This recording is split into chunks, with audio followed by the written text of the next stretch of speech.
In the closing years of the Qing dynasty, during the late 19th century, a child was born who would later become one of the most admired martial arts masters in Chinese history. His name was Ip Man, sometimes written as Yip Man. He came into the world on October 1st, 1893, in Foshan, a city in Guangdong Province, China. Foshan was well known for its cultural traditions, trade, and craftsmanship, and it had also earned a reputation as a center of martial arts. Many fighting styles were practiced there, but one in particular, Wing Chun, would shape Ip Man's destiny and secure his legacy. Ip Man grew up in a wealthy household. His father, Ip Oi Dor, and his mother, Ng Shui, raised him in comfort, giving him opportunities that many children of that era did not have. He received a proper education and lived a privileged childhood. Yet, even with this comfortable lifestyle, Ip Man was deeply drawn to martial arts. As a teenager, he began learning Wing Chun under the guidance of Chan Hua Shun, a respected master in Foshan who was popularly known as Money Changer Hua because of his profession. By the time Ip Man became his student, Chan Hua Shun was already in his 60s. His health was failing, and he only accepted a few disciples during his lifetime. Ip Man was among the very last to train under him.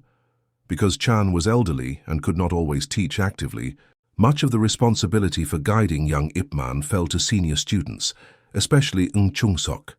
Through this training, Ip Man developed a strong foundation not only in Wing Chun techniques, but also in discipline, structure, and the belief that martial arts were about far more than fighting. They were about balance, respect, and self-mastery.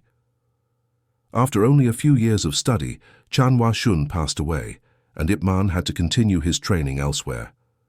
At the age of 15, he left Foshan to pursue his education in Hong Kong, enrolling at St. Stephen's College, a respected school with a Western-style curriculum. This decision would prove to be one of the most important turning points in his martial arts journey. While living in Hong Kong, Ip Man met Leung Biek, the son of the famous Wing Chun master Leung Jan. Leung Jan had been considered one of the greatest Wing Chun fighters of the 19th century, and his family carried on the art with great skill. Leung Biek quickly saw the potential in the young Ip Man and agreed to teach him. Under his instruction, Ip Man was introduced to a more advanced and refined form of Wing Chun, different in style from what he had learned in Foshan. The combination of Chan Hua Shun's foundational training and Leung Biek's advanced methods gave Ip Man a distinctive and powerful mastery of the art. By the time he returned to Foshan in his 20s, Ip Man was already a highly skilled martial artist. His knowledge went beyond fighting techniques. It was supported by deep understanding and practical experience. Yet martial arts were not the only part of his life. He married Cheung Wing Sing, a woman from a respected local family, and together they raised several children, including 2 sons, Ip Chun and Ip Ching, who would later become Wing Chun teachers themselves. During this stage of his life, Foshan remained relatively calm, but China as a whole was undergoing massive change. The collapse of the Qing dynasty, the rise of the Republic, and growing foreign influence were transforming society. In Foshan, martial arts traditions flourished, but Ip Man did not yet establish a formal school. Instead, he practiced privately and occasionally passed on his knowledge to close friends and acquaintances. Everything changed in 1937. The Japanese invasion of China and the outbreak of the Second Sino-Japanese War brought destruction and suffering. Foshan fell under Japanese occupation, and like countless Chinese families, Ip Man's household faced tremendous hardship. Because of his reputation as a martial artist, Japanese officers once approached him with an offer to train their soldiers. Ip Man firmly refused. For him, it was unthinkable to share his knowledge with the forces oppressing his own people. The years of war were harsh. Food was scarce and survival became a daily struggle. Ip Man lost much of his family's property and wealth during this time. Still, he clung to his principles and never abandoned his dignity. Martial arts remained his anchor, not for recognition or profit, but as a source of personal strength and discipline during one of the darkest periods of his life. When the Japanese surrendered in 1945, the war finally ended, but peace was short-lived.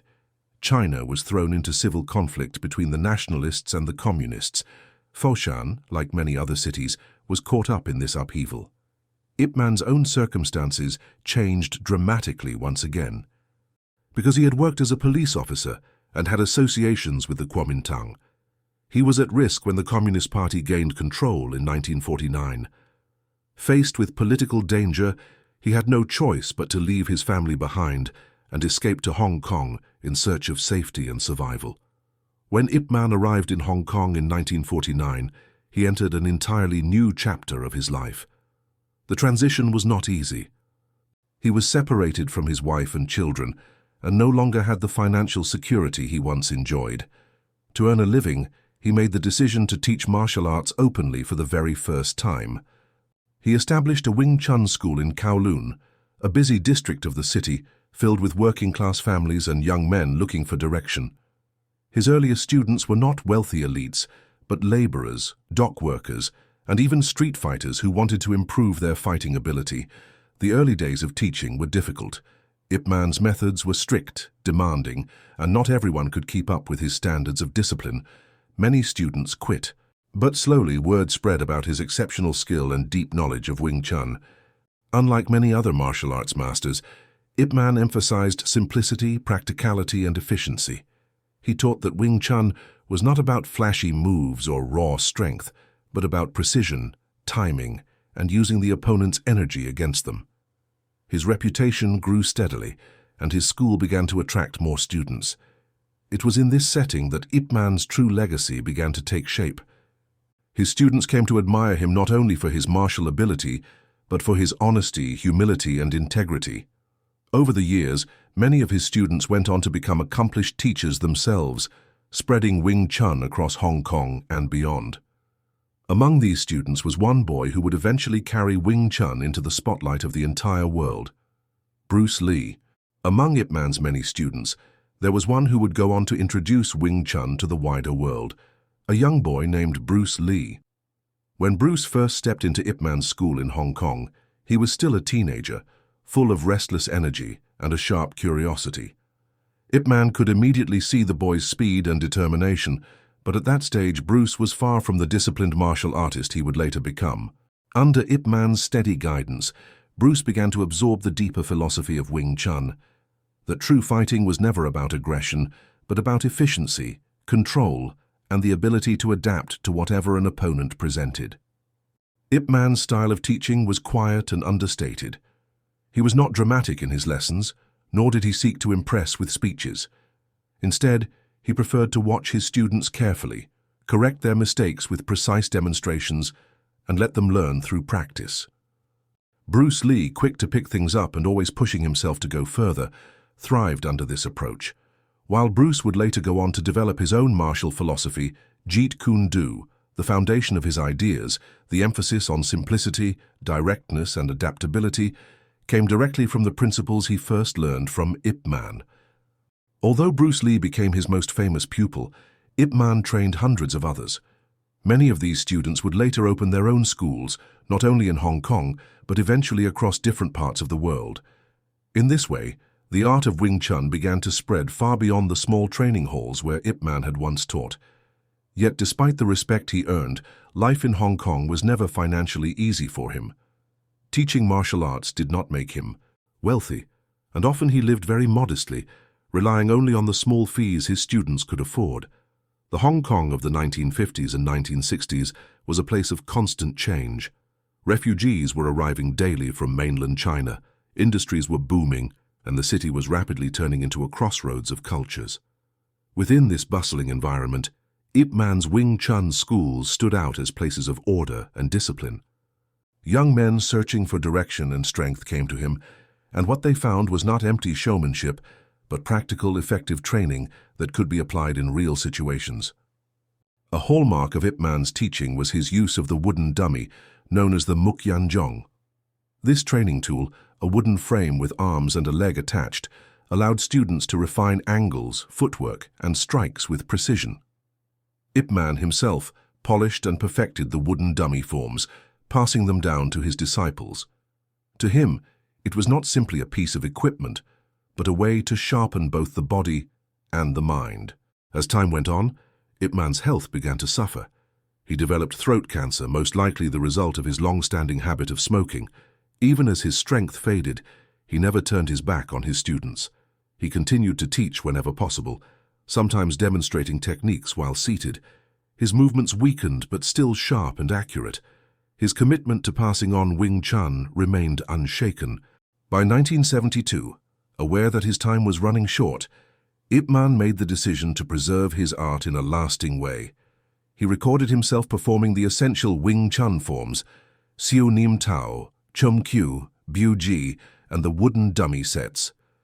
These recordings were simple, without the polish of professional production, but they captured something priceless, the calm presence and refined skill of a man who had given his entire life to the art. On December 2, 1972, Ip Man passed away in Hong Kong at the age of 79. His death marked the close of a remarkable life, but his influence had already spread far beyond his small school. He left behind his two sons, Ip Chun and Ip Ching, who would carry on his teachings, as well as generations of students who continued to share Wing Chun in Asia, Europe, and America. The global fame of Bruce Lee only accelerated this process, drawing the world's attention to Wing Chun and, indirectly, to the quiet master who had first shaped Bruce's path. What set Ip Man apart was not just his technical ability, but his outlook on life. He believed deeply in humility, respect, and discipline. Through war, political upheaval, financial hardship, and illness, he never abandoned those principles. He never used martial arts as a way to seek glory or violence. Instead, he saw it as a path to inner strength and personal dignity. While Bruce Lee's later success brought worldwide recognition, it was rooted in the lessons instilled by a teacher who never sought fame for himself. In the years after his death, Ip Man became a legend. His story inspired films and books, the most famous being the movie series starring Donnie Yen, which introduced millions of people to his name. These films dramatized his life, but at their core they reflected the spirit of a man who had lived through extraordinary times and preserved a martial art that might otherwise have been lost. Today, Wing Chun is practiced in countless schools across the globe. From small training halls to major organizations, every stance, every strike, every drill with the wooden dummy can be traced back to the master from Foshan. His life journey, from a privileged child in Guangdong to a refugee in Hong Kong to the mentor of Bruce Lee, continues to inspire both martial artists and ordinary people who admire his resilience. Ip Man's story is not one of violence, but of perseverance and integrity. It shows how a man can endure hardship without abandoning his values. It shows how a man can endure hardship without abandoning his values, and how knowledge passed on with sincerity can reach far beyond what the teacher himself might have imagined. His quiet voice correcting a student's stance, his wooden dummy routines, and his refusal to compromise even in times of war, all remain part of his living legacy. More than 50 years after his passing, Ip Man's name is still spoken with respect. In Foshan, his hometown, memorials and museums celebrate his contribution. In Hong Kong, his methods are still practiced daily, and around the world, students who never met him still bow before his portrait as a mark of gratitude to the man who preserved Wing Chun for them. The life of Ip Man was the life of a teacher, a survivor, and a protector of tradition. He did not die a wealthy man, but he left behind something far greater, an art form built on balance, humility, and discipline. His influence continues wherever Wing Chun is taught, reminding practitioners that true strength is not about brute force, but about control, precision, and respect.